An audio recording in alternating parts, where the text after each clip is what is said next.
What's up guys, welcome back to my channel. Pasadahan lang natin saglit itong naging weigh-in na Unified Heavyweight Champion Alexander Usyk versus Tyson Fury.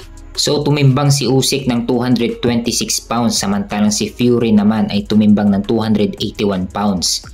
Dito sa heavyweight, kahit magpalobo ka ng timbang walang problema dahil wala namang weight limit dito sa heavyweight. Ito na kasi ang pinakamataas na dibisyon dito sa boxing kaya abangan natin ang laban nila bukas. Sa face-off, hindi na masyadong nakipag-face-off si Fury. Pinangako ni Fury na inanakaut niya si Usyk bukas. Sa betting odds lamang si Usyk. Mataas ang ring IQ ni Usyk kaya kung aabot sa decision, papabor kay Usyk. Hawak ni Alexander Usyk ang Unified WBC, WBO at WBA kasama ang The Ring Magazine belt. Si Tyson Fury ngayon ang challenger sa kanila at hawak naman ni Daniel Dubois ang IBF heavyweight title. Kung manalo si Usyk, hindi pa sigurado kung lalabanan pa niya si Daniel Dubois sa rematch dahil nagbabalak na rin si Usyk na bumaba sa cruiserweight division.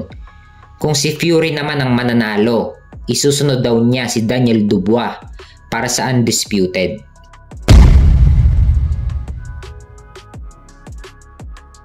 Sa kabilang banda naman, undisputed super bantamweight champion Naoya Inoue versus Sam Goodman. Nare-schedule na ang laban nila sa January 24 next year. Kala ko hahanapan na lang ng kalaban si Inoue na ipapalit kay Goodman. Pero napagkasunduan na lang ng kampo ni Inoue at Goodman na i-reschedule ang laban sa January 24.